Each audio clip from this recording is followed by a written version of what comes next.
All right. All right, good evening. Woo. That's very loud. Good evening, everyone. Welcome to the closed session of the Hermosa Beach School Board for Wednesday, April 5th, 2023. Calling the closed session to order. Dinah, will you take the roll, please?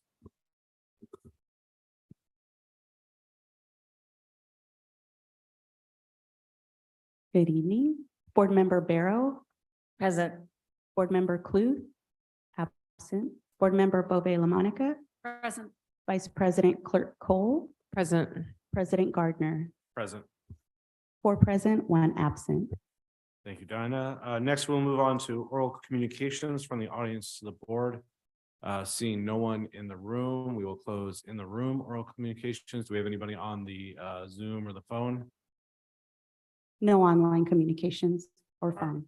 All right, perfect. Then seeing none, we'll close public comment and adjourn the closed session. Thank you.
Right. All right, good evening, everyone. Welcome to the regular meeting of the Hermosa Beach School Board for Wednesday, April 5th, 2023. There was one thing to report from the closed session. The board voted to approve a settlement related to case number 233-486-460-88202. The vote was 4-0 with one member absent. Motion was made by Maggie and the second by Kathy. That is the only thing to report from closed session. With that, we will call the regular meeting to order. And Dinah, will you please take the roll? Board Member Barrow. Present. Board Member Clue. Board Member Bove LaMonica. Present. Vice President Clerk Cole. Present. President Gardner. Present. 4 present, 1 absent. Thank you, Dinah. Before we get rolling through the meeting, I wanted to take a moment to note the school shooting that happened in Nashville, Tennessee last Monday, March 27th. 6 people were killed in that shooting, 3 adults and 3 students. So I'd like to have us take a moment of silence in their memory.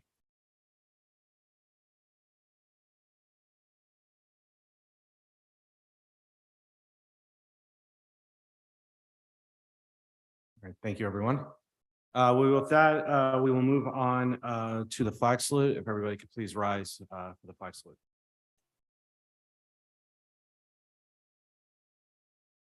Pledge allegiance to the flag of the United States of America and to the republic for which it stands, one nation, under God, indivisible, with liberty and justice for all. Thank you, everyone. With that, we will move on to approval of the agenda. I would like to, before we move on to approval, pull the item B-76-2223, which is the Consulting Services Agreement Annual Debt Transparency Report and continuing from the consent calendar and place that in the board action items. So with that, is there a motion to approve the revised agenda? So moved. Thank you, Maggie. Is there a second? Second. Thank you, Kathy. All in favor? Aye. Motion carries. The revised agenda is approved, and we will talk about that specific item at the end of the board action items. So with that, we will move on to announcements. Dr. Johnson. Thank you. First up, we have our great student council represented by our student leadership. And I will turn the floor over to Madison and company.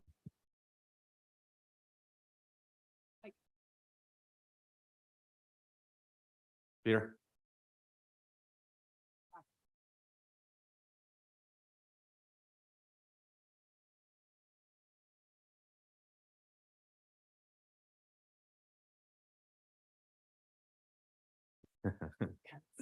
Anticipation. Wait. I want to know now. Wow. Hello? There we go.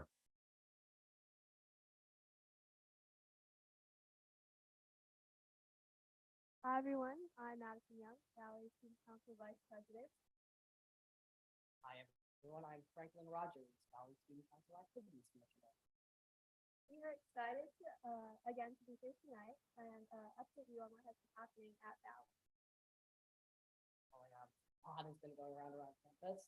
Trimester 3 has just started, and many students are in the elective.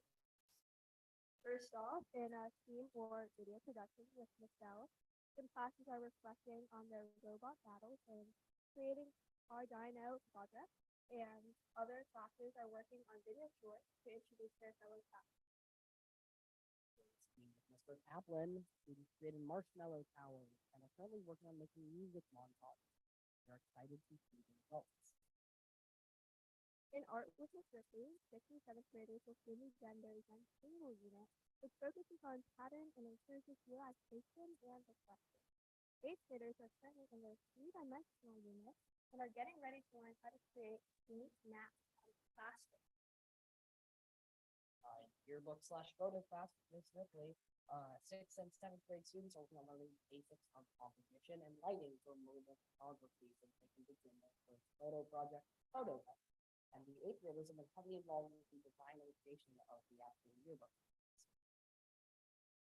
In Spanish with Senor and Piscino, 7th graders have just begun Capitula 4 and they're asking to be for curriculum. Chapter 4's focus is vocabulary having to do with food as well as learning to conjugate ER and IR verbs. They have just begun a new project called Pizza or My Pizza, where they will practice and review the new vocabulary as well as basic grammar skills. 8th graders just finished writing essays called Sea un Fuente, Write a Story. Next, we will begin reading a book called La Aventura de Isabela. And with Mr. Harrison, students are preparing to use this. Just keep going, yeah. They're also having their spring concert tomorrow night. Come watch our Valley Band show off what they've been working on and what they'll be performing at the festival. Wait, I skipped something. I'm so sorry. Students are performing for their performance at the annual fair festival at Knott's Berry Farm in May, then the concert thing. And we'll be performing at the festival. Doors open at 6:30 p.m. and the concert starts at 7 p.m. As a reminder, the Dolphin Dash is almost here. Get ready for some fun while raising money for our schools. On Saturday, April 29th, we're taking the Dolphin Dash to the Hermosa Strand to help the HBPTO raise much needed funds for our schools. The whole family is welcome to participate. HBPTO has some incredible fundraising incentives lined up. Think HBS swag, cookies, pizza, and more. All right, who? For most of you, Vista and Valley students, all grades TK to 8. Why? Help HBPTO raise much needed funds.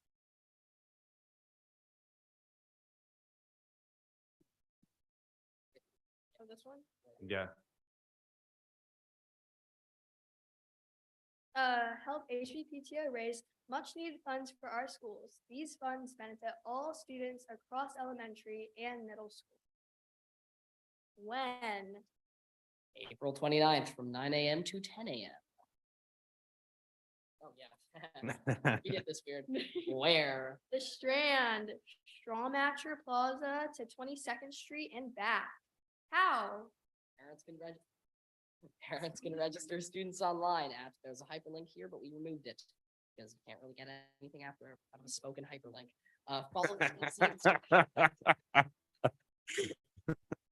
Follow the easy instructions to set up a pledge page and then share it with friends and family to help raise money for HBS. So, yeah. Now.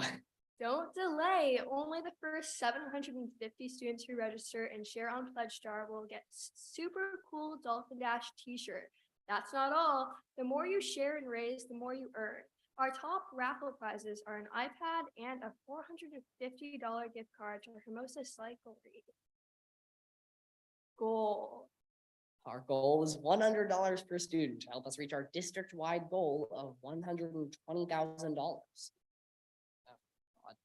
Bummer, I can't make it. The best part is you do not have to be present at the Dolphin Dash on April 29th to help raise money or earn incentives. All students are welcome to help raise money through Pledge Star. Thank you for allowing our student council to share what is happening at Valley. We look forward to sharing more information with you next month. That was really good. So before we move on, I heard a rumor of what happens when we reach $120,000. They haven't told you? They said you're gonna get a pie in the face. Oh, that's too many to count. If last year's any indication. Hello. So, Hermosa families, listen to Madison, listen to Franklin, raise that money so Jason gets pies in the face. Thank you.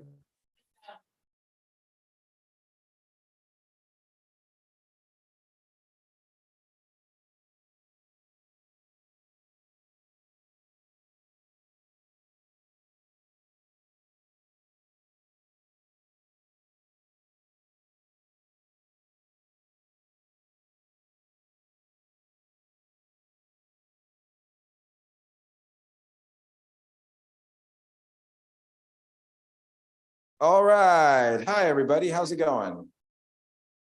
Am I echoing still? Okay, well, that's just me. So today, how? Test, test, test, test, test. Test, test. Thank you. No, I'm good. Thank you.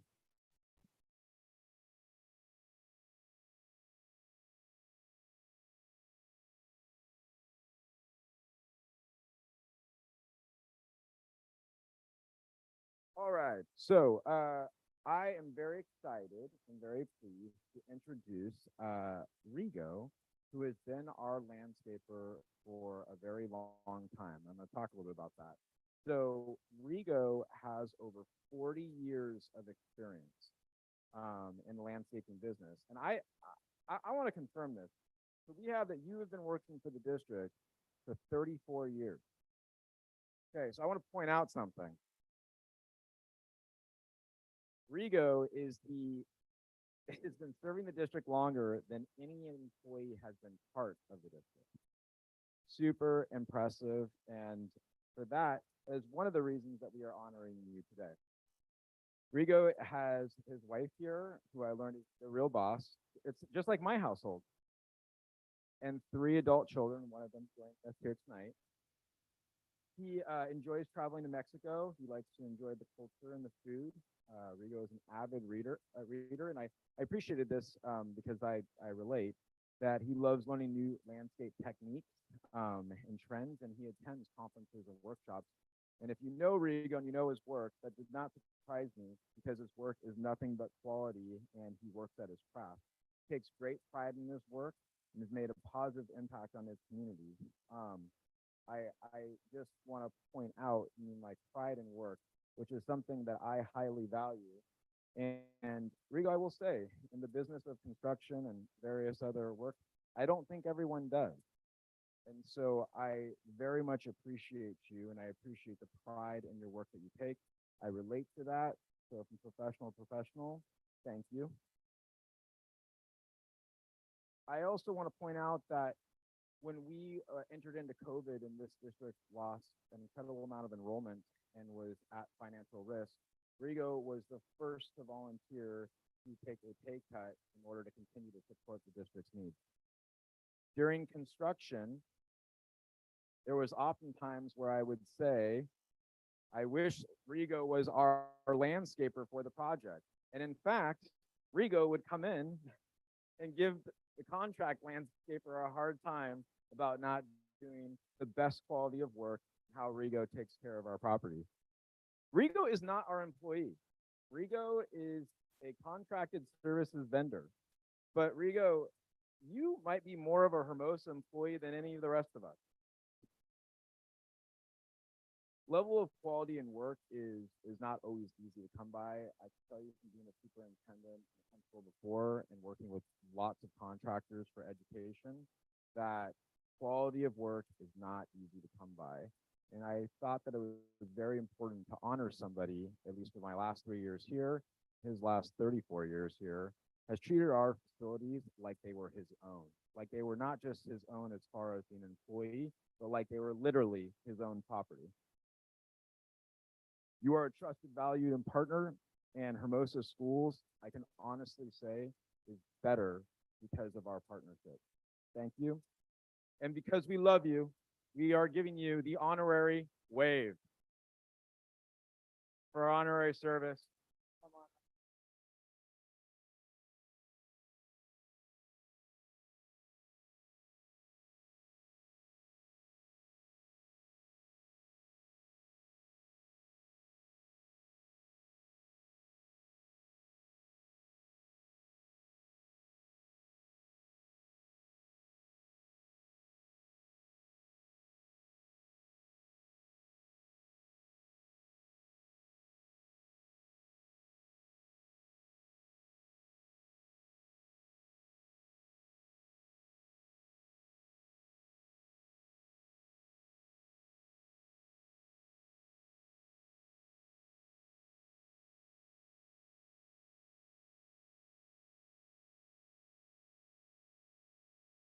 All right, now I'm coming back up.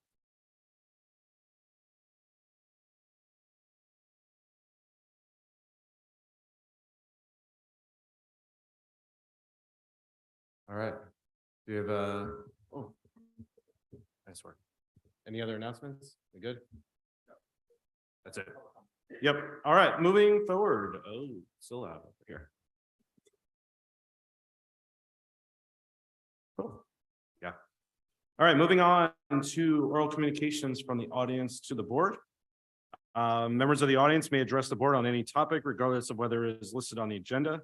However, the board may not discuss issues raised that are not listed on the agenda. Topics not on the agenda that are brought to the board's attention may be investigated by the administration and a report made to the board, either publicly or privately at a future meeting. Comments from visitors shall not exceed 3 minutes per individual speaker unless waived by a majority of all members of the board. Do we have any public comments? One in the back? No? Okay. Closing public comments in the room. Do we have any virtual public comments? Anybody on the phone or on the Zoom? No one is online or on the phone. All right, we are then closing public comments and we will move forward to superintendent updates. Dr. Johnson. Thank you, Doug. So first off, I just want to give a shout out to all involved to get off the ground some staff wellness efforts. So kudos to Paula and the principals and company. We had massages that were brought in the staff lounge, and we had subs come in, relieve teachers and classified staff to come in and get a 15-minute massage. It was a hot ticket. We filled all of our signups and it was very much appreciated. Then we also had the time-honored tradition, second annual ice cream social. It was a big hit at Hermosa View, standing room only. Nice. I served ice cream. I will say that I might have a future as a soda jerk. Not only did that outfit fit me well, but I scooped lots of ice cream. In May, it is Staff Appreciation Week. And so I know that our PTO has a lot planned for Staff Appreciation Week, which is a major undertaking. We will be getting out there, going door to door with a coffee cart and treat cart. And I'll be asking my fellow board members to join me. And then in May, we will also be having now the second annual staff barbecue led by our fearless dads who bring their barbecues down and cook up a bunch of food for our staff. So, it's that time of the year. We're busy. It's been a long year, good year, but a good opportunity to take care of our staff who take such good care of our kids. We had the opportunity to go to Hearts of Hermosa. Was it the ski après? Is that how you pronounce it? Après ski. It was just a good excuse for me to wear a furry hat. So really enjoyed that. Brought the wife. She was looking great as well too. And it was a great night. Just a huge shout out to Jenny and Aaron and Lisa was there, Becky, just all these people who work so hard to make it an incredible night. The thing that I take away from Hearts of Hermosa is it very much is a Hermosa school community celebration. And that school community extends pretty far as well too. It's not always just current parents either. So it was a good opportunity. Leadership and staff were there. So thank you to all those that were involved. And then last Thursday, it was last Thursday. Yeah. Time's going fast. We had Skechers, our Skechers award ceremony at Topgolf. Skechers is just such a good partner. And so the tally for the peer-to-peer walk was $239,000 for Hermosa schools. As I understand, that is the highest amount to date. And that comes from our parents and students signing up, as well as corporate matching dollars. And Skechers is such a key partner in our community. So big shout out to Carol and her posse of folks that rally the troops in order to get Skechers off the ground. That's an incredible amount of money. And per capita, Doug and I were there. No one could touch us per capita. Yeah. Like we were laughing because like Torrance, thank you, Tim. You're great. It had $300,000, I think. And you mean like in their 10,000 kid school, we're a 1,275 kid school and we raised 239. Very impressive. Next, the Community Advisory Committee Awards. This is actually something that's really near and dear to my heart because the Community Advisory Committee Awards are where parents nominate people who support students with special needs. So, and it's typically parents of special needs students who nominate staff members to be recognized in the SELPA area. So that's all the way from the PV to Hawthorne. And we had 4 recipients, Jessica Bledsoe, Debbie Witt, Leah Cortez, and Heather Meyer. What I really appreciate about that is, if you notice, only one of those people is actually a special educator. Typically, special educators receive them. So the recognition of people that are working within general education is just something to be proud of, especially the principal. And then Heather Meyer in the library, like that's so cool. So April 19th, we'll be there supporting our staff, and that'll be a fun night at Redondo Union High School is hosting.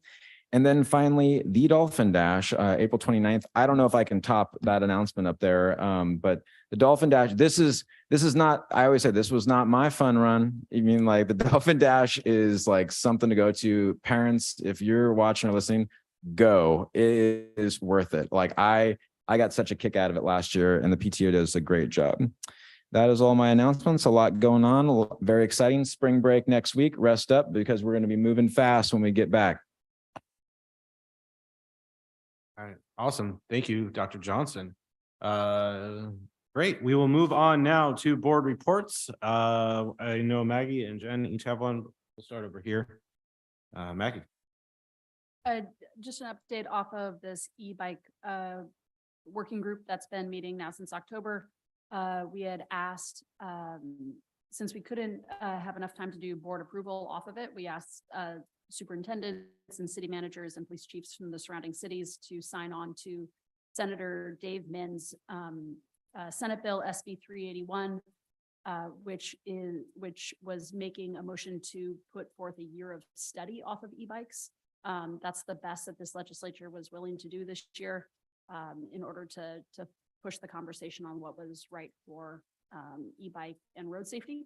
And so Dr. Johnson wrote a letter, and we were able to get Manhattan Beach, El Segundo, Redondo Beach to write letters as well. And so it passed unanimously out of committee and is on its way to appropriations. So thank you for your support, and just wanted to keep the board updated. We've been meeting on a bi-weekly basis. The next meeting is this Friday. We've been able to build in Long Beach into that coalition as well. Good job, Awesome. Maggie. Thank you, Maggie. Jen. Mine's quick. We had a wellness council meeting on yesterday. Yes, yesterday. We met at the new alcove, which is at Beach Cities Health District of off Prospect. And I can't encourage you all enough that if you get a chance to go and tour it, you should. If you can get a chance to take your children, if they're under the age of 25, you should. Between the ages of 12 and 25, you should. If your family goes to Redondo, it's a very easy walk over there. It is an amazing facility that is free. It has for kids, just know there's a lot of free snacks, free food, free Snacks are always coffee, good. free drinks, and then free support. So it's just, and you can study there. I mean, there's a great view. It's like if you need to go to another place that's not the library, it'd be a great alternative for students. Or if you're between the ages of 12 and 25, it's open from 2 to 7 every day. And just, it's in a phenomenal place for young people, run by young people. It's awesome. And then we talked briefly about reviewing the programs that we have for 22-23, and then adjusting those and adding to those for 23-24. So it was the main meeting was just a tour of the alcove to understand what the facility was about. And then we'll move to kind of what kind of programs we want to support next year at our next meeting. Did I miss anything? Great. Thank you, Jen. Kathy, anything? I had nothing. All good. Dr. Johnson and I had a busy week a couple weeks ago. We met with Leadership Hermosa 2 Thursdays ago. Gave them a tour of U School and gave a little presentation and answered some questions from the group there. Those are our future city leaders. So it was great to have them out there. Dr. Johnson, myself, and Principal Bledsoe were there for that. Then we had Hearts of Hermosa and the Sketchers, which was a great time and a great job. raising money by everyone. It was good. We had a good turnout from HBF. Many of our city council members were also there. School representatives, and yeah, we brought it home. A huge thank you to Carol Cluth in particular for spearheading that. Did a great job, as she always does. So yeah, we had a busy week. So with that, we will move on to superintendent report and board discussion, starting with R-37-2223 nutrition services.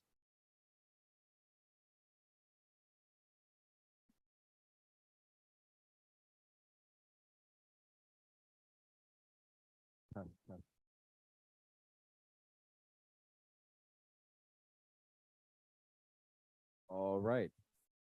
Thank you, board. So this is a follow-up from a board workshop in order to talk about some of the work that we've done in nutrition services and give a little bit of history as well too about the changes in legislation that have taken place during the last 3 years.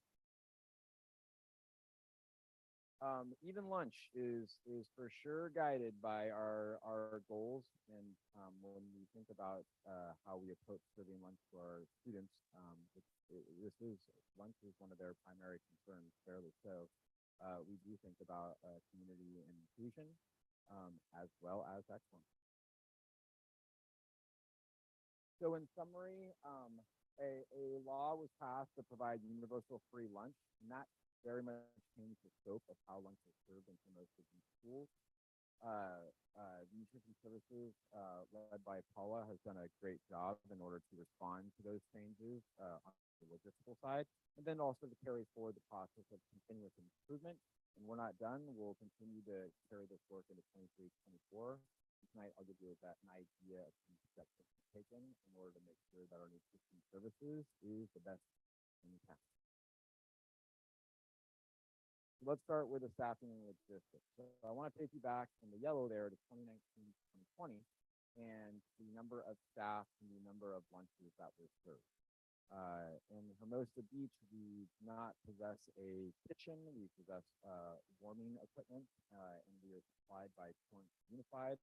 And that has everything to do with the size of our school. We are effectively a one school district, and in most school districts, such as Redondo, they possess one kitchen, and that kitchen supplies the entire school district. So in 22-23, with the passage of the new law for universal free lunch, you see that the scope of what nutrition services does has expanded exponentially. There really is no comparing the number of lunches that are served, and it's like, well, what explains the difference? I can tell you. Free, that's what explains the difference. And you know, Americans, we love free stuff. Free 19 say. So in 21-22, we had read survey feedback. I actually had read it when I came in as a new superintendent, and it was part of the new superintendent search process that a survey was conducted. What I found as one of the common themes was concern about the tastiness of school lunch. School lunches are very much a big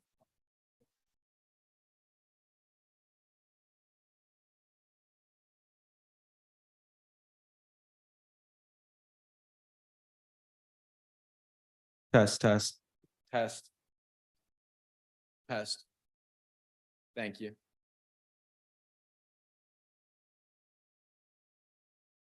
Can you make sure that this is turned off? Go ahead and make sure that it's turned off. Thank you. Appreciate it.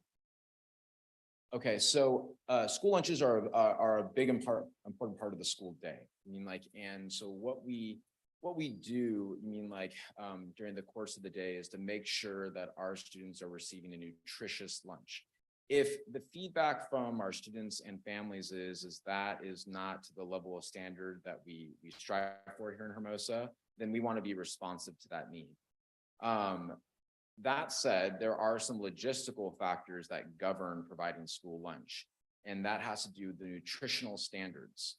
So we looked outside of the box and we found a program called Choice Lunch that is an app-based service that provides a cost per meal and parents can order it on an app, and then they bring those services into the school.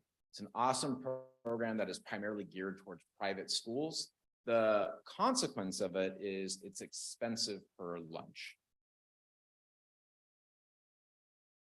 We were on the verge of moving forward with a contract for choice lunch to experiment on a one-year basis to see if it was something that our families would gravitate toward.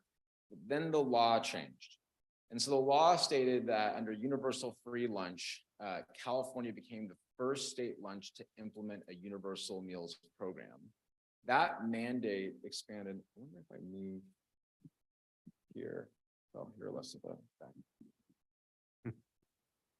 Test. Can you still hear me okay? Yeah. So that mandate expanded to include breakfast and lunch for not just children on free and reduced lunch, but all children every day. Yeah, I'm just getting a lot of backbeat. Yeah.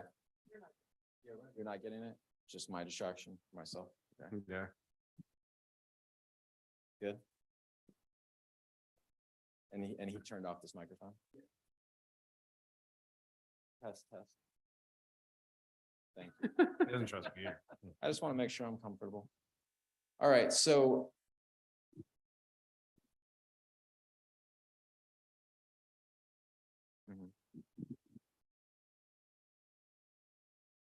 Hello. Peter, can you close your door, please?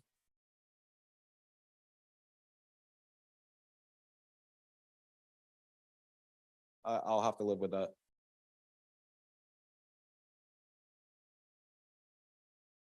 Thank you. Okay, so the mandate expanded to include breakfast and lunch for not just children on free and reduced lunch, but for children all day. That's a huge step forward for our state and for the federal government, which it was supported by both. While historically, the federal and state government have provided students who were below the socioeconomic line for poverty, providing free and reduced lunch for them. It has never been the scope or standard to provide free lunch for all. California allocates these funds to provide a meal reimbursement rate, and that you see there is the meal reimbursement rate of $5.22. So the fiscal impact. So the law states that that lunch cannot be charged for. So if we went with a program like choice lunch.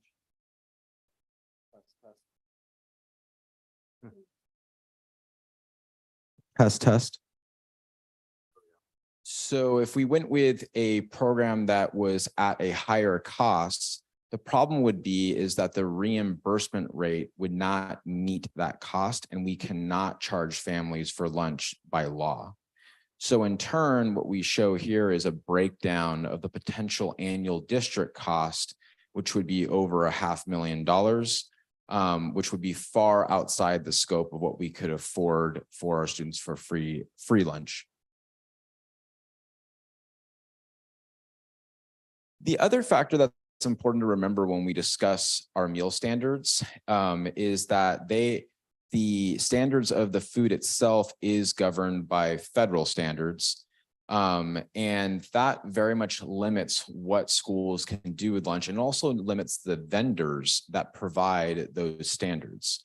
So what you see there as far as those presentation graphs is we've just kind of pointed out some of those limitations that are important to consider when we receive feedback about the lunch itself, which are very understandable. But here, I'll give you the bottom line. Our kids say the lunches don't taste very good. And there is absolute truth in that statement, but there's some reasons for that. For example, number one is the sodium content. Sodium makes things taste good. And in turn, when there's less sodium, it doesn't taste as good. Also, fat and calorie limitations affect the taste as well. And there you can see some of the standards by which we must adhere to. And these standards, we cannot break. They are monitored by the California Department of Education. Our funding is contingent on us being compliant with them, and vendors that supply us must also be compliant with them, which limits the number of vendors. So we were not deterred. We went out and we explored potential vendors beyond our supplier through Torrance Unified. Now, I will say that Torrance Unified has supplied our food meals since 2010, and they do so out of the kindness of their hearts. This is not a profit-making venture for them. They are within the South Bay. I mean, like, it is a huge advantage logistically and cost effectiveness to be supplied by another school district. But with that said, we looked saying, like, hey, what if we look beyond Torrance and utilize a different kitchen who might be utilizing a different supplier? Come to find out that the majority of the South Bay area uses the same supplier, and that's the South Bay Purchasing Consortium. This is not surprising because of the limitations by the nutritional standards, the food is pretty much coming from one place. We also spoke to the other school districts about possibly using their kitchens instead of Torrance's, just to see if a change would help. But as this board is well familiar with, there is a severe staffing shortage of classified staff members, and those kitchens can barely staff their own kitchens themselves. So taking on another school district is outside of what they're willing to commit to. That said, there's still stuff that we can do in order to take feedback from our students and parents in order to make our school lunches better. And that process is based on continuous feedback. So I utilize a student advisory council for the superintendent, our Net Promoter Score survey, the Panorama survey, and staff surveys in order to assess, how people feel about nutritional services. And that includes informal measures too, like Paula and I literally going to the lunches and saying to kids, what do you think about lunch? Professional development is something that Paul has taken a big step forward with. And so she has been working with Torrance Unified School District, as well as various food safety training systems in order to improve. And then Paula's taken another step forward, and she has been doing spot site visits, as well as having monthly team meetings where they're studying things such as efficiency, the presentation of food, and then the types of ordering that we do. So here are some of the things that we've tried to do in order to make our lunches better. One thing that's been focused on is assembly and presentation. Paula asked that her staff sends her snapshots each week of the presentation of food, what it looks like, and that's shared with the other staff members. We are always evaluating our service, and that's part of their evaluation. And part of their staff meetings is talking about service towards our students. And then Paula has worked with Torrance in order to have a fresh delivery increase to twice weekly to ensure that we have the freshest fruits and vegetables on a more regular basis. Then we've worked on adding menu options, and we've had to get very, very creative. But based off the feedback, particularly from Student Advisory Council, you saw Madison Young who sits on that, we've added these options: the salad bar, the vegetarian options, my favorite, the chocolate chip cookie, wheat-based. The concha, which had to be explained to me. Concha, I understand is a Mexican dessert. Sweetbread, that's how I understand it. And let me just say, it is delicious. The bagel and cream cheese, the breakfast burrito, which is a hot hit. That was a unanimous thumbs up from the Student Superintendent Advisory Committee. The banana bread, and to be released on Friday, the yogurt bento box. Yeah, we were curious. My family was curious what that was. That is comprised of string cheese, yogurt, graham crackers, and goldfish. And yes, it seems a little strange, but that meets all of the standards under the nutritional guidance. And milk and fruit. That is going to be a lunch, and it's coming soon on Friday.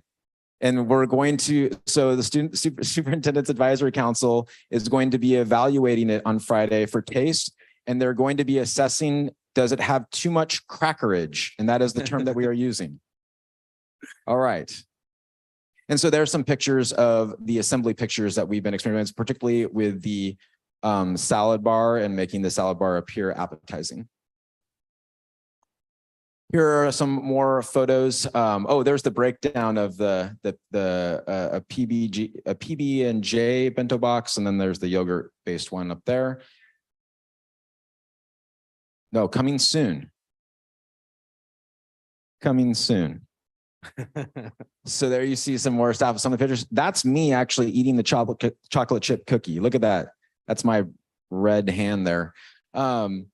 So a lot of work, and kudos to Paula and the food services team. They work incredibly hard to try to make it better. You mean like we don't always, hit it out of the park, but like I can honestly say there's a lot of work that's being put in to the logistics and the improvement of nutrition services. We're not done. We're going to continue to take survey and student feedback. Student advisory council is going to continue to give feedback as well too. And then we are going to be working with the board for some approvals for some improvements to our kitchens to make sure that they're preparing the food in the best way possible. And then we're consistently looking forward to new menu ideas, more bento boxes to come. Questions? All right, thank you. Do we have any questions for the superintendent? This end? Sorry, I just have one comment. I just saw sunflower seeds on there. And are those seedless sunflower seeds, or would they be with shells? Because just as it's a mess. We will follow up on whether the sunflowers are seedless or not. The custodians will really appreciate my question. But thank you for the hard work of doing this. And I think let's push the excitement of all these new things. And I think we can get some good student feedback on this. Great job. Continue to bring the excitement. Thanks for Thank you, taking the Maggie. request to dive deeper into this. I understand that labor of love maybe a good labor of love to taste all these different things. I really support that we've been able to bring in like a concha and a bagel and cream cheese and the bento box ideas. So the more we can also reach needs of a diverse student community and try and replicate some of those flavors, I think the more we can help educate students too. Yeah, and kudos to Torrance's Kitchen as well too, who's been willing to play the game with us and and follow up on our requests. So they've been really cool. I'm Yeah. with the students, breakfast burrito. No, I'm with them on Breakfast burrito. munching it. It's been a hit. No, I appreciate as well everything that the team has done. As somebody who deals with this every day, I know it's a struggle, and like, Yep. We always joke we're here to educate kids, not feed them, but feeding them is important as well, and making sure that they're eating, and that's the whole purpose of the Universal Meals program. Is a constant struggle. So thank you for all that you're doing to improve the experience. So Thank you. Kudos to Paula and her team. all right, moving on then to R-38-2223, culture of excellence update.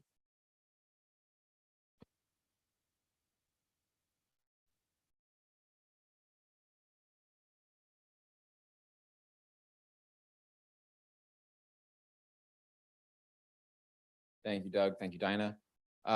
So we recently completed our trimester 2 assignments. We're entering into trimester 3.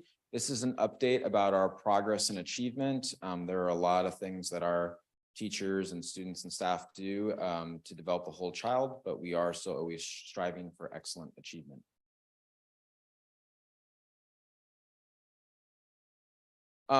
So in summary, our academic achievement at trimester 2 is outpacing our 3 to 5% growth as a district. That's a growth goal that we set for our annual basis last year with our school teams. The staff work with the reading coach and our professional development does seem like that is improving outcomes in our reading, and we're going to continue to lean into that. And then our next steps is really looking at developing programming for a focus on phonics and non-comprehension. So I'm going to show you a number of different types of data sets. I want you to bear in mind that many of these data sets are data that will be shared with our teachers and grade level teams. And so it's digging a little bit deeper than typically what the public would see. That's how we do here in Hermosa. That's why we won awards for that, such as the Golden Bell. And so some of these slides I'm going to take a little slower so that the public can digest what they're looking at.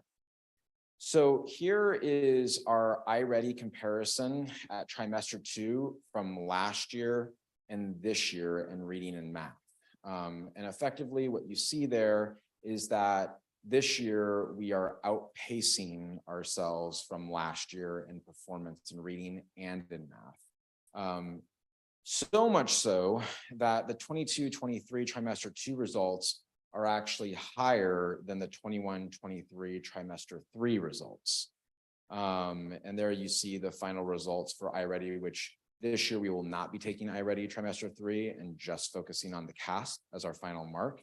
But since we have that data, we have the opportunity to compare it, and we've already exceeded that final trimester 3 performance. Next, what you're looking at is a breakdown of iReady math, and that's that comparison from last year during trimester 2 and this year in a grade by grade breakdown. So over on the far right there, you see that overall comparison that you already saw.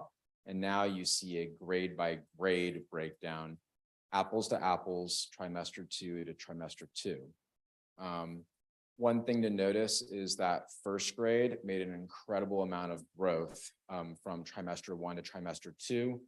In trimester 1, 41% of the students met or exceeded the standard. In trimester 2, 80%. That's a pretty massive jump in that period of time.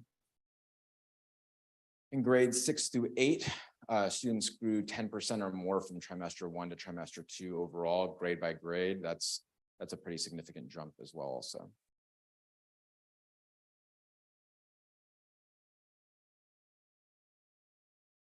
So this is a comparison to the annual growth goal, and so I'm going to take a moment to talk through this. So in the blue, what you see is the trimester 2 iReady results for 22-23. You've been seeing that grade by grade. In the orange, you see last year's trimester 3 results at 21-22. In the gold, you see a projected 5% growth at 22-23. So we set a goal this year that our students per grade would grow between 3 and 5% on a sliding scale. That was our goal. And so the gold is that goal. But keep in mind though, that goal is based off of growth from last year. And what we see here, and what I mean by is that trimester 2, we in many of the grade levels have already exceeded or met that goal. So those grades that have exceeded or met the annual growth goal already at trimester 2 are first grade, 5th grade, 6th grade, and 8th grade. Those have exceeded or met the annual growth goal of 3%, which is lower, but still within that range, is 7th grade. Those in progress towards the annual growth goal of 3% is 2nd grade, 7% shy of the goal. 3rd grade, it's 18% short of the goal, and 4th grade is 1% of the goal. Slide. Oh, sorry, that's talking to myself. All right, now I'm going to move into English language arts in the iReady comparison. I'm going to move slightly faster because you've seen the basic layout of the data. There you again see in first grade an incredible amount of growth from trimester 1 at 36% to trimester 2 at 74%. It's a 38% growth. In 6th grade, comparatively to the other grade levels, the growth was minimal. And so we do feel that that deserves some more study. That's a pivotal grade. And so we want to take a look at what we're doing there and if this is a trend that we're seeing.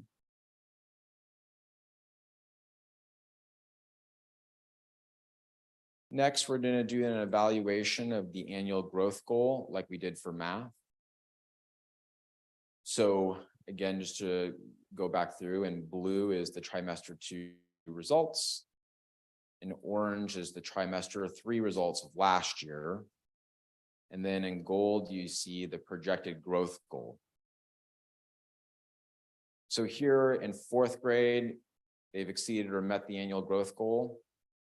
And then you see for the rest of the grades, the progress into meeting the growth goal at 3%. And that varies from 3% all the way to 11%. And they still, keep in mind, have a whole trimester to complete this.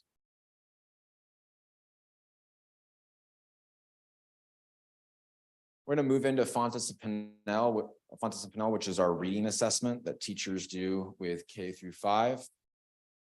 The reason you don't see the first grade, the K there, is because that was first, the K evaluation takes place at trimester 3 because you have emerging readers that are below the evaluation model.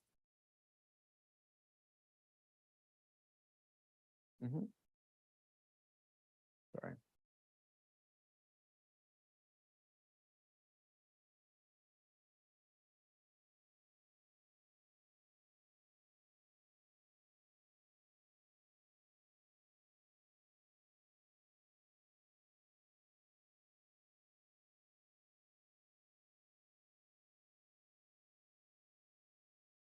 So what we did here was a comparison between iReady at trimester 2 and our FMP at trimester 2.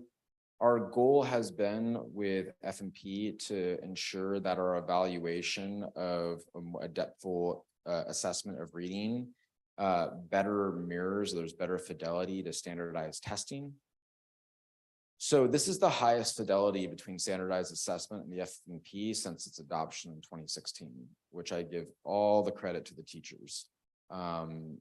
We started 3 years ago when we were taking this type of data, and we were pretty far in fidelity. And this fidelity is right on the money, I would say, as far as having a correlation between the data.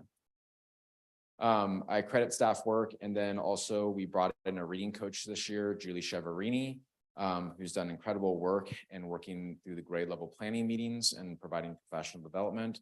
And the FMP is a lot of work, so I give the credit to the teachers. It's a lot of work to do. The FMP performance at trimester 1 and trimester 2, there you see comparison in the blue. That was the trimester 1 assessment. In gold is the trimester 2 assessment. I'm going to give you the summary just because sometimes this data is harder to see visually. So there was growth in students who exceed expectations. You know, the kids that we're meeting, they grew into, and we have, as you see, many high level readers. There was minimal growth in students who do not meet expectations. That is something that we have our eye on. And when we talk about some of our next steps, our students that are far below the standard, we're not seeing a lot of movement there. So that's something we need to address. And 18% of students are performing below expectations in reading, which is that number we've talked about, that 20%. I mean, like, that is our target focus. Just clarifying question on that. Do you do subcategories off of students with special needs and English language learners off of these different categories as well? We don't do that for the FNP, though we do possess that internal data. That's how you look at it? And, I mean, do you? And we purposely, for this data assessment, excluded that data to look at whole picture of performance. And we will bring the subgroup data to the equity and inclusion performance. And we do possess that data, though, and I'm happy to provide in the board update if they'd like to see it earlier. So this is a breakdown grade by grade, and we organized it by school site. So the Fontes and Pinnell data in first grade, you see growth in students who meet and approach expectations. And you see a strong decrease in students who do not meet expectations. I would say that first grade, where you see the most amount of growth, our teachers in first grade are for sure moving kids. In second grade, also a strong growth in students who exceed and meet expectations, not as much growth in students who do not meet expectations, and that's a common pattern across the grade levels. For next steps, we need to focus on a phonics-based intervention and continued level literacy intervention for reading comprehension. We do have some programming that we're looking at to supplement phonics-based instruction and intervention at the lower grade levels. At Vista, there you see a breakdown of the grade by grade data. Again, strong growth in students who exceed expectations and minimal growth in students who will approach or do not meet expectations. In fourth grade, the grade level possesses a very strong performance. We have seen this cohort performed equivalent in prior years. So this is a strong cohort. It's a smaller cohort of students. Though I like to look at the camera because I know she's watching. Bradley Aranda, fourth grade, is doing great. Thank you.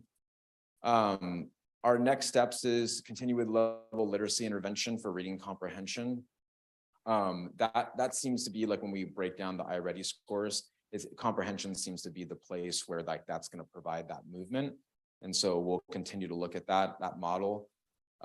Next year, fourth grade is definitely be a bigger grade. That's a cohort moving through.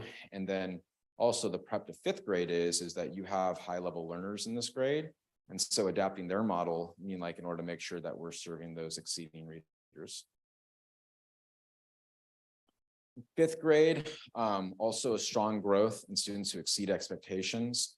We saw good growth in students who approach or do not meet expectations. That's something that caught our attention, that they did move students out of that range. And so we're going to continue to collaborate with a reading coach. Fifth grade does a good job and, pushing high level reading activities to get those kids ready for middle school.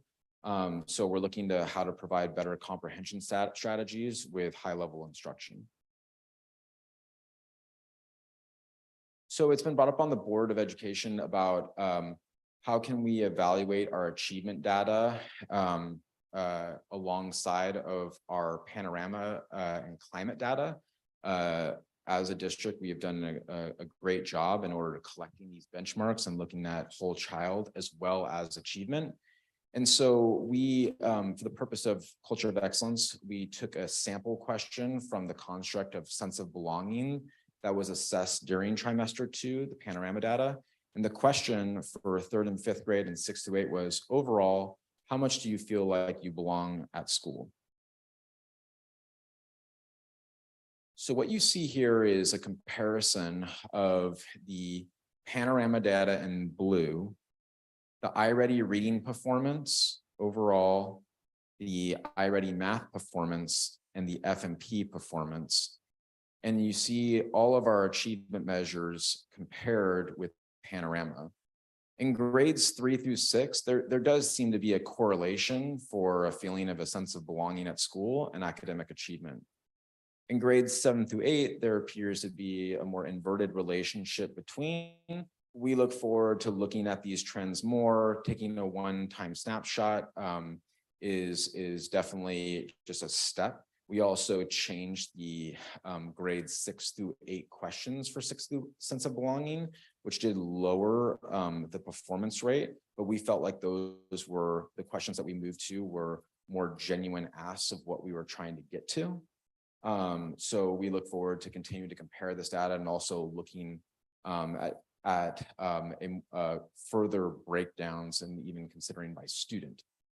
So that's something that we're going to continue to invest time in. So part of the work that we've been doing is, as you know, the board is aware that we have been inputting this data into PowerSchool so that students are developing a student profile of achievement. We just recently got feedback from our special education team. And so we reformatted the interface of the data to be more simple. So here's an example that you see, and it's more linear. And we did get positive feedback from those in our special ed team that are constantly looking at data, that this is much more feasible. And we're going to continue to try to improve this to make it so it is much more user friendly. So when you're a teacher at the beginning of the year, you click the button and you can very coherently see the performance of your new students and how to best support them. This is the remainder of our schedule of assessments. And we're very much a trimester-based system here that we do climate and achievement data by trimester. And there you see at the bottom in the gray are intervention sessions, and we're in the middle of intervention in session 2. The invitations and the students that we put in intervention is driven by the assessment data that you've seen. So for next steps, we are gearing up, particularly at Hermosa Valley, kudos to that team, for instructional rounds where we'll have teachers who are observing and learning from other teachers in the classroom and having debrief discussions afterwards. We did the pilot with the science team in relation to our science vision committee that we'll be presenting on in May. They did a great job. I heard their debrief. It was very interesting to listen to. And instructional rounds are considered one of the highest yield for achievement professional development. So that's something that we're very excited about to take us from great to greater. And then we're going to maintain our iReady grade level professional development. That has been our highest rated by survey professional development. It seems that our performance in iReady and the usage of it has been a good investment. And so we're going to continue to use that. But what the professional development that we're going to be providing is continuing to push our team in those sessions towards data talks about, okay, now we understand the data, we know how to take the data, what do we do with it? We will be coming to the board, and we've talked about in our workshops about adding a reading specialist at the lower grade levels. And that is with the focus to try to move those students that fall into that category of does not meet the standard, and try to create a different structure that moves those students beyond that threshold, because we're seeing that with the data that we're not getting the yield that we want. And then finally, we're looking at a phonics-based supplemental curriculum for early childhood reading, something that would serve TK through 2. And so we're right now looking at foundations as a possible supplemental. Questions? Thank you, Dr. Johnson. Questions this end? Okay, good. Jen? Maggie? Jason, kudos to your team for pulling this all together. It's a really impressive data conversation to have. I'm just throwing out I don't know, wonderings, but in terms of the growth for first grade, it makes me think about, it's the first time just the astronomical growth that they had is, from first trimester to second trimester. Is that due to just increasing familiarity with testing tools? Because in kinder, they wouldn't have received that same kind of testing platform. So I'm curious if like that is one way to explore like what quick digital learners they are in terms of how they take tests. Or we have like a group of superhuman first graders, it feels like, that just were able to like grow that quickly. My second wondering is off of the 7th grade ELA, and if there is some cohort data to look into that, specifically since the first year of the pandemic, if my math is right, they would have been 4th graders. And I'm wondering, if there is time to do intervention for that specific cohort, since they seem to be tracking and not tracking and some of the performance, if there's like some critical skills that they missed in that last year of elementary. Reference 6th grade, right? 7th grade. The one that's 11%. 7th grade is 11% to goal for this year for ELA. I'm just wondering if that's on slide 8. Thanks, Mike. And I'm just wondering if that's if there was some critical things they missed in the first 12 months of the pandemic, that like those skills are catching up to them now in how they're tracking. In the first grade question, there's probably a myriad of factors. I would say first off is that a high rate of growth at first grade is normal. And it's because they tend to come in at the lowest. And that's because we are just standardized testing. We would probably see much wilder jumps at kinder if we were tracking that type of growth, which is harder to do because it's harder to standardize. And then so they start the lowest, and that in turn creates the highest growth. That said, the first grade team and those students are achieving that, right? Not all meet that growth. So in regard to the digital language piece, I'm not certain, but that's an interesting hypothesis. I would say that the first and the most primary is that that growth threshold should be large. But I would note, to your point, they have very much hit it on the mark. I mean, that's beyond where they should be at trimester 2 at least. So I am curious to see the trimester 3 iReady data to kind of get a feel for like, okay, like was like that like a big, just like natural jump within, you know, like their growth curve, or man, are they staying on this trajectory towards the end of the year? And it's a pretty decent sized cohort too. So it's a nice sample size. I think it's like 120. Can I just add that when we went to the walkthrough the other day at Vista, I mean, the first grade, I mean, I was just looking at the writing on the walls. It's like, it is more advanced than many first grade. It is really high level thinking, great questions. So, I mean, hats off to those teachers that are working really well together. It seems like to bring those things to the kids. Yeah, I think that the trimester 2 to trimester 3 difference could be telling on your possible hypothesis, Maggie. In regard to the 7th grade ELA cohort, we actually moving in next year are going to move towards presenting solely on cohort data. We have the benefit of being able to do so as a small school district. And I do think that kind of skews how we're looking at this data that way. Like these are growth goals that are contingent on the prior grade levels class.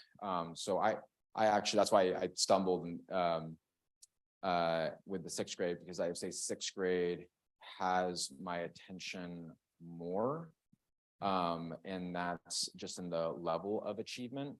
And I comp that right now in my mind without using cohort data to like that 20% factor, right? Like who at this point is closer to closing in on 20% of the students not meeting or exceeding the grade level standard. So that is what has our attention. It's like, well, what are you going to do with that? It's like, that's where we'll put our point of emphasis for support. You mean like our resources, you mean like our practices, and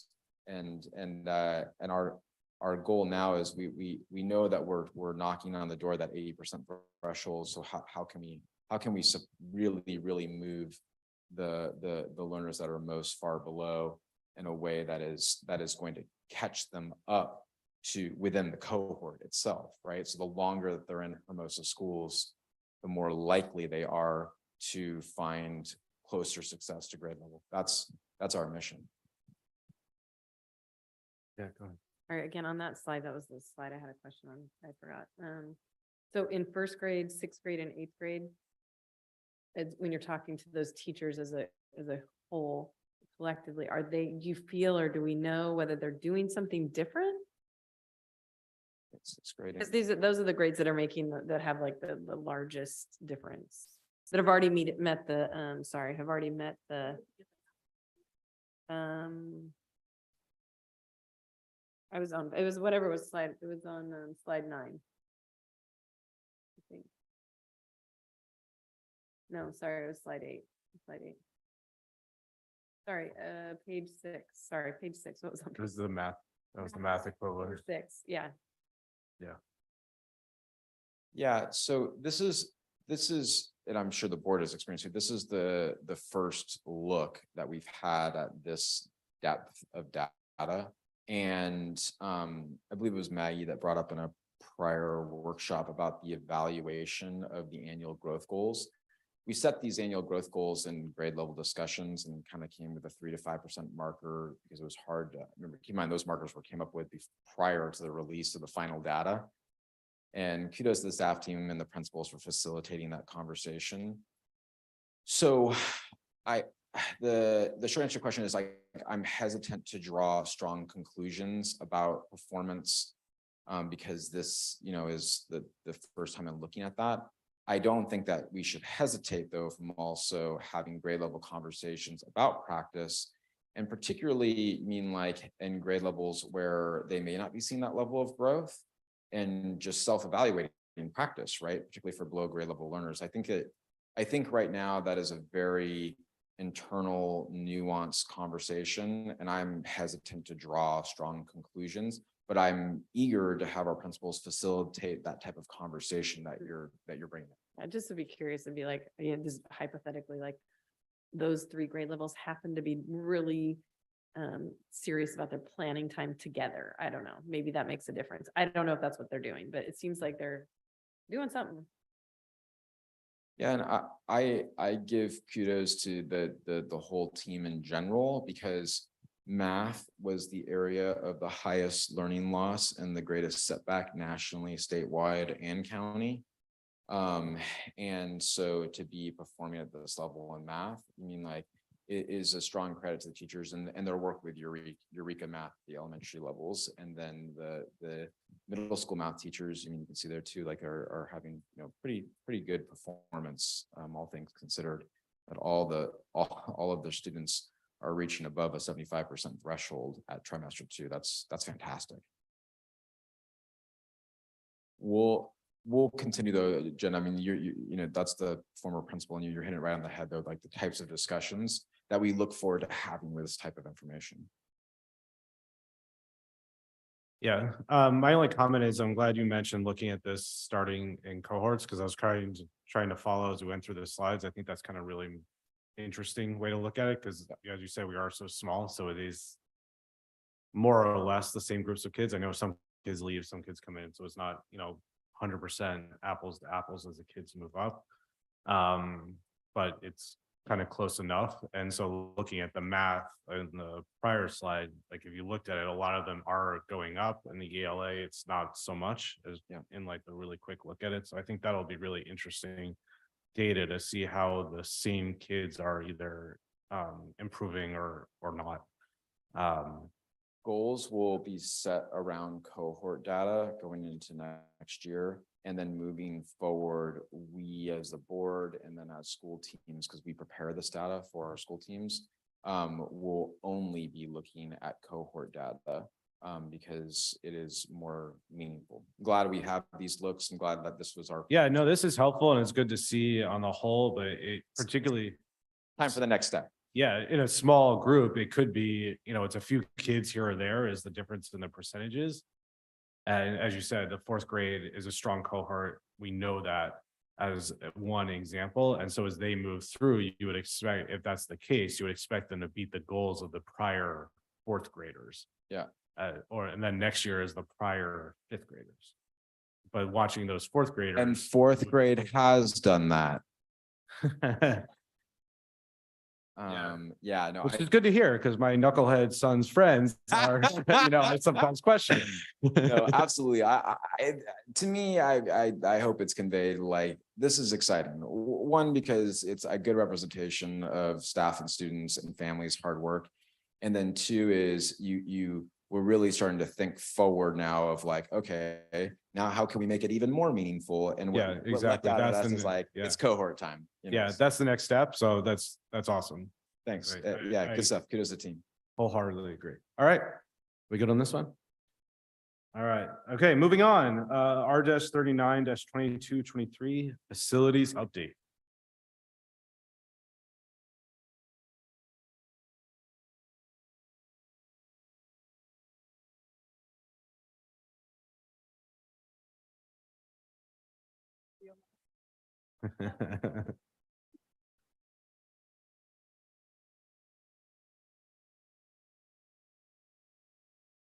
All right, thank you, board. So we are going to have a conversation about our Hermosa facilities master plan. You know, construction has been so much a part of my world since I got to the district. And what I appreciate is that the work that we were a part of was standing on the shoulders of work from prior residents and staff members. And so this is a great conversation to have because it's looking forward to work that we may not see to fruition, but you mean like will be for a generation of kids looking forward. Slide. So key priorities of Measure S have been accomplished thanks to Measure S and the Hermosa community. That stated, under Measure S, if you can believe it, the Hermosa facilities were last comprehensively evaluated in 2014, almost 10 years ago. So that preliminary review 10 years later demonstrates a potential benefit for things such as energy efficiency, some more classroom upgrades, some modernization, technology, an athletic and recreation facilities area and safety enhancements. So much was accomplished under Measure S, and so much continues to change 10 years later. Slide.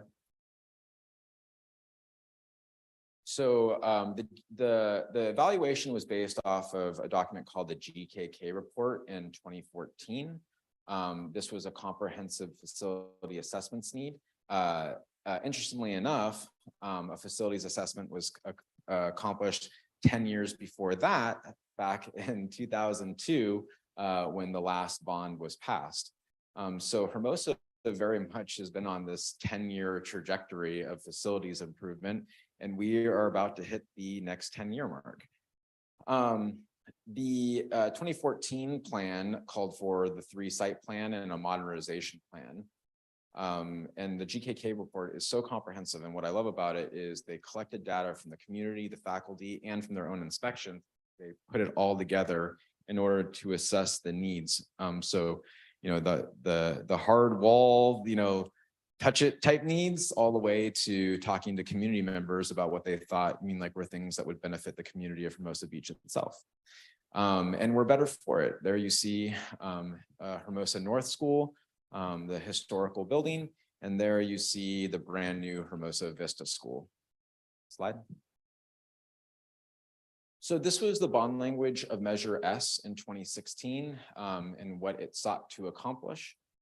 Oh, I'm sorry, I should be doing my own slides, but you're like just rolling with it. I love it.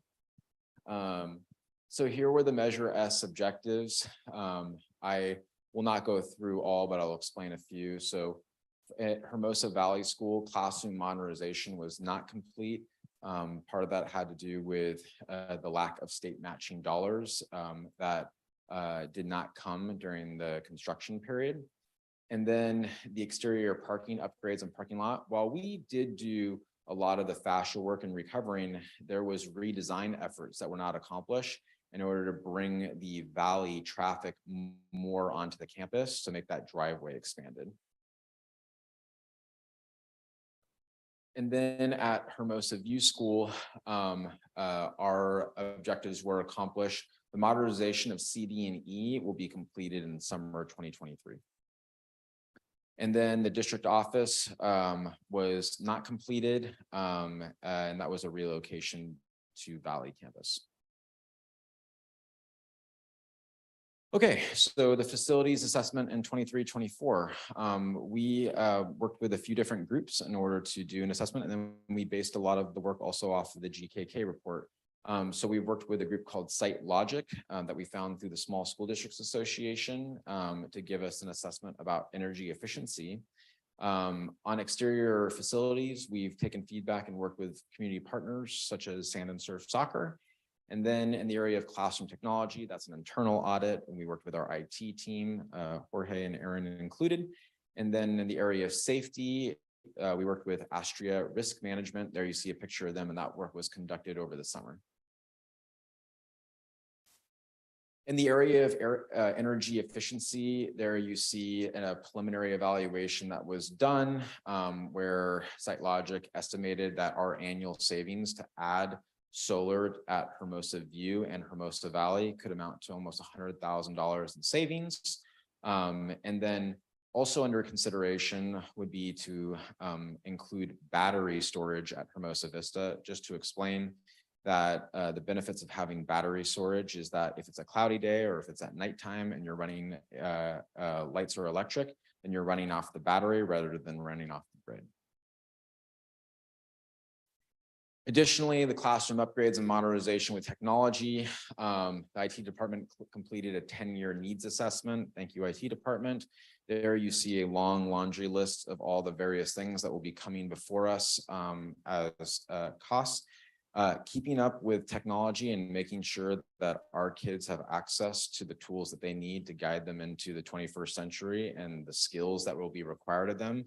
It takes an investment. And unfortunately in Hermosa schools, the funding that we receive is not sufficient in order to keep up with that investment, the standard by which our kids deserve. Additionally, there are safety and security needs that are constantly evolving. We want to make sure that student security Student privacy is protected. In order to do so, we need the top of the line tools. There is some view and valley configurations in the older buildings that we would like to address in order to make sure that all of our classrooms, particularly the electrical, is technology friendly, and that we have classrooms that are modern, such as plenty of areas to charge your Chromebook, plenty of areas to collaborate with technology, and the appropriate audio visual technology, particularly at Hermosa Valley. Finally, we are looking at particularly Hermosa Vista and Hermosa Valley for our athletic field spaces and blacktop areas. Hermosa is, for such a small school district, it has such a remarkable amount of talented athletes. It is an outdoor community, and so therefore we are looking in ways to invest in our facilities to make sure that our local residents and families have access to top of the line athletic facilities. So some of the things, for example, would be athletic and fitness structures all the way to shade structures in some areas for those very, very hot days. And then student-centered lunch and recreation areas. That's something that we're particularly interested in, and making sure that like our outdoor areas have plenty of recreation. We have some ideas about what we want to do, for example, outside the wellness center, just to ensure that inside the classroom as well as outside the classroom, our campuses are the most modern and student-centered. Finally, safety. This continues to be one of our top priorities, and truthfully, the game continues to change. With the recent tragedies, we recognize that we as schools will have to continue to evolve in order to make sure that our students are safe. And to do so and to keep up, that will require an investment from ourselves to do so. So the ASHIA Risk Management Group did a great job doing those evaluations, but many of those recommendations will require capital investments, particularly things such as perimeter security and or technology that's related to security enhancements. So after this assessment, what we're looking for now is to gather community input. The thing that I find most valuable out of the GKK report is that it went to great lengths in order to collect input about what community needs were, all the way from students to non-school community members. However, that was 10 years ago. So it's 2024. The world has dramatically changed. So has our schools. And we are looking for an opportunity in order to, again, reevaluate what the community's needs are. So it will be a recommendation tonight to approve a consultancy agreement that will work with the school district in order to assess our community about what they feel those needs are. And there I just showed some of our partners. There's me and Mark Mamber from Hermosa Beach Little League, Desert Sand and Surf Soccer, and even our Hermosa Beach Police Department. So for timeline, what we're looking for is approval tonight for that consultancy agreement. And then we would begin to prepare and conduct a survey in May. By June, we hope to have those findings and review them. And that would set us up nicely for the July 2023 board retreat workshop. And I'll take questions at this time. Thank you, Dr. Johnson. Are there questions? Megan? Jen? Kathy? All right. I think this is a very comprehensive look. We look forward to the next steps. Thank you. Appreciate it. Thank you. All right. With that, we will move on to consent. Is there a motion to approve the consent calendar minus the item that we moved to regular business? So moved. Thank you, Maggie. Is there a second? Second. Thank you, Jen. All in favor? Aye. Aye. Motion carries. The consent calendar is approved. With that, we will move on to board action. We have a bunch of these tonight. And we will start with Superintendent S-38-2223 on adopting the governance compact summary. Dr. Johnson. Thank you, board, for your feedback on the governance compact. It is recommended for approval again. It's a great document, helps keep us on the right track.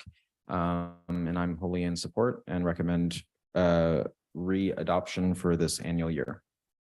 Thank you, Dr. Johnson. Are there any questions on the governance compact summary? No, then is there a motion to approve it? So moved. Thank you, Jen. Is there a second? Second. Thank you, Maggie. All in favor? Aye. Aye. Motion is approved. The governance compact summary is adopted. Then we will move on to business, B-84 2223 on window coverings for Hermosa Valley School. Paul. Thank you. It is recommended that the board approve the window coverings for Hermosa Valley School, which would consist of blinds and window frosting as a safety measure for that time. Thank you, Paula. I think this is an important next step, looking at our safety improvements that we were just discussing with Astria. You know, this was one of their key recommendations. So are there any questions on this one? All right, then do we have a motion?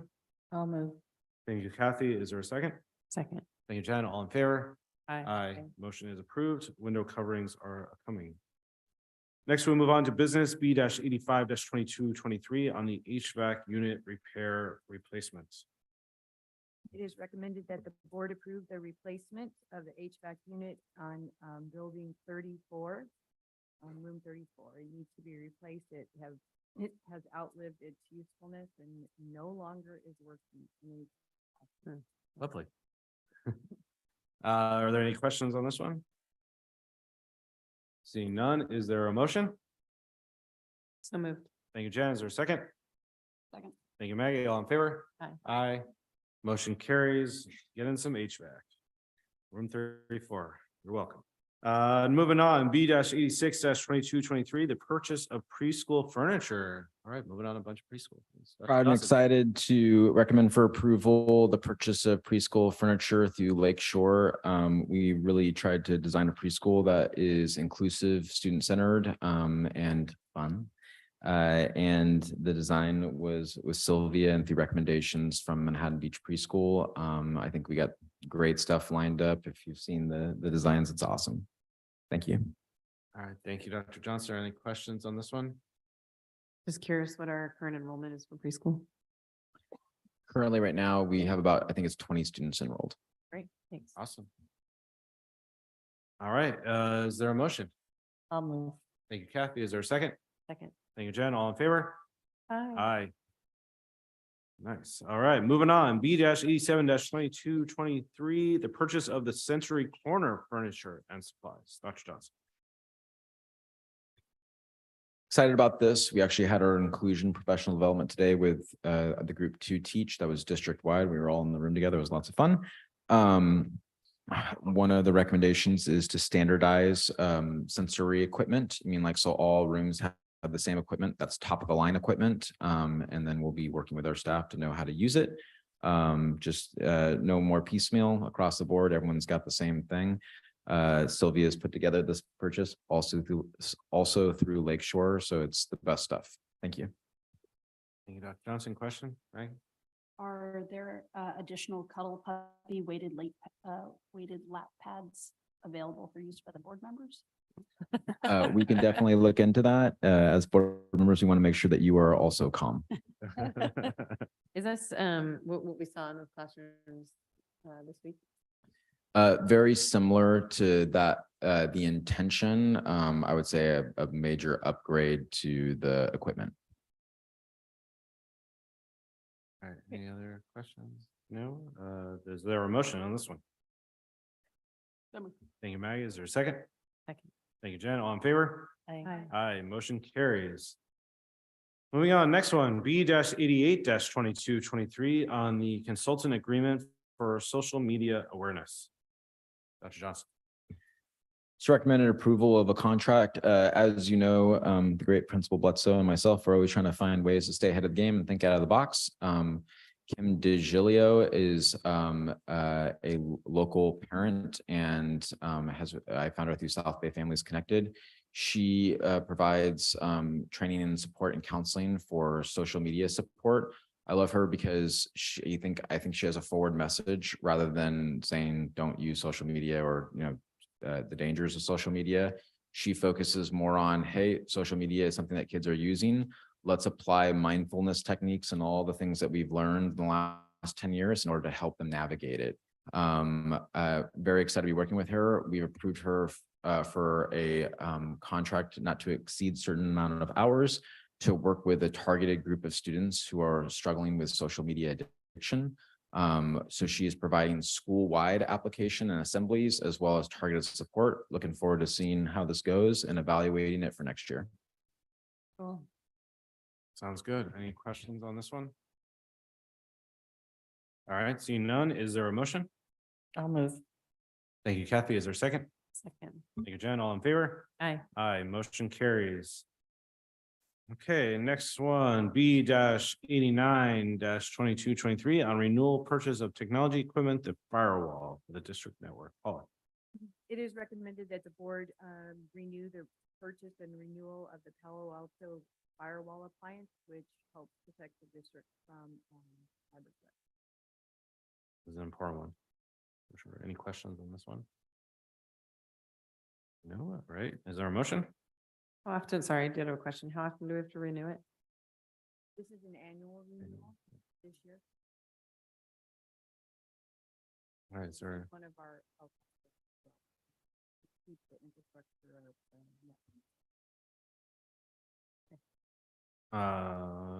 is there a motion? So moved. Thank you, Jen. Is there a second? Yep. Kathy, thank you. All in favor? Aye, motion carries. All right, last business one, purchase B-90 2223, purchase of technology support system, the cloud appliance securely. It is recommended that the board approve the securely one-to-one cloud bundle for it to provide remote filtering, classroom management, and live device asset tracking. And this is part of the BYOD program as well. Yeah, this is another important one, so because they're watching YouTube all day in class. We just bought this one too, so it's a big problem. Any questions on this one? No? All right, is there a motion? So moved. Thank you, Jen. Is there a second? Second. Thank you, Kathy. All in favor? Aye. Aye, motion carries. All right, moving on to personnel. The first one, flying through these, personnel P-34-2223. The classified management employment transaction for a new position and revised salary schedule for our preschool director. Dr. Johnson. Thank you, Doug. It's recommended to approve the position of preschool director. This is a confidential management position because they will be evaluating union employees. Thank you. Thank you, Dr. Johnson. Are there any questions on this one? Okay, Maggie? How did we determine the salary scale for this person? We conducted comparables with our local preschool districts, and based off of that and in relation to our coordinator salaries. Further questions? Yeah, I just had a quick question. So we have 20 kids enrolled. We have one class. What is this, the sole responsibility would be preschool director for this person? Correct. And also administrative clerical duties such as the business side. Other questions on this one? No? All right. Is there a motion? Thank you, Maggie. Is there a second? Second. Thank you, Jen. All in favor? Aye. Motion carries. Let's go find ourselves a preschool director. Okay, next one, P-35-2223, certificated employment transaction for a new position, early childhood special education teacher. Dr. Johnson. Thank you, Doug. I'd like to recommend the position of a childhood special education teacher. I would also ask if the board would be willing to approve items P-362223 as well as items P-372223 with a vote. Those are all unionized positions, certificated and classified. That fall under the preschool position. One clarifier is that the instructional assistant position is a regurgitation of an instructional assistant position. However, it's governed by a different title, federal law, so therefore it has to be a different position. So you're recommending that we vote once to approve all three or go individually? Yes, and we'll let the record show that they are approvals for individual items. Okay. So moved. All right, moving, doing it. Thank you, Jen. Is there a second? Second. Thank you, Kathy. All in favor? Aye. Aye. All right. P-35, 2223, P-36, 2223, and P-37, 2223 are all approved. Way to go with the efficiency there. All right, we're going back now to the one item we pulled from consent, which was B-76 2223, which is the Consulting Services Agreement Annual Debt Transparency Report and Continuing, which is the agreement with ISOM Advisors. Dr. Johnson. Thank you, and I appreciate you pulling this item so we can clarify. This is based off the superintendent's report discussion about facilities update and securing the consultant in order to conduct a survey. Just so we've had an annual contract with ISOM Advisors since 2016 at the very least to provide services. He has a singular contract that provides a plethora of services. In this case, we want to call it to the board's attention because we'll be providing survey services, though we've had ISOM Advisors for financial reporting for Measure S for all of our prior years. It's recommended for approval. We're very excited to gather feedback from our community and learn more about the direction of our school district. Thank you, Dr. Johnson. Are there any questions on this one? On this end? Good idea. Yeah, I look forward to the feedback that he provides. So with that, is there a motion to approve this one? So moved. Thank you, Jen. Is there a second? Second. Thank you, Maggie. All in favor? Aye. Aye. Motion carries. B-76 2223 is approved. With that, we will move on to board member roundtable. Oh, Maggie, do you got anything? So thank you to HBF for a wonderful Parts of Hermosa. Maggie, Jen? Just thank you to the teachers that we and the staff at Vista the other day. We went and did our walkthrough. It was awesome. Just a couple of things for you guys to just, I know I've shared sometimes with individuals. There's just some interesting laws happening around social media in Utah. You guys might want to just pay attention to. Something to bring to your attention. I just think it might be an interesting thing that we're just going to hear more about it, I think, as we go. And then just keep your eyes on ChatGPT-4. I think it's something we all need to be aware of how it's going to change the face of education. So become knowledgeable about it quickly. Oh, when? Yeah, can you share that with us? Yeah. Thank you, Jen. Kathy, anything? Can it write board presentations? Yes, I'm it just checking. can, Jason. Sure Checking can, it. yeah. I think it can, Dinah, make note. definitely. All right, Kathy, anything? All right, I want to second Maggie's thanks for everybody for great Hearts of Hermosa. Dolphin Dash, we talked about before, going to end with Dolphin Dash, pies in the face, 120 grand. We're going to do it. I know it. I know it. You'll have to let us know when that's going to happen. Special visit. And then finally, following up on the board member roundtable from last time, we did, just so the public is aware, reschedule our spring workshop that will be held on Wednesday, May 3rd at Hermosa Vista School is on the agenda in the calendar. So we will be following up on our goals discussion and nailing those down as we approach the final LCAP and budget for approval in June. So that's before our next meeting, which is on the 10th. So if anybody's interested in that, we will see you on May 3rd.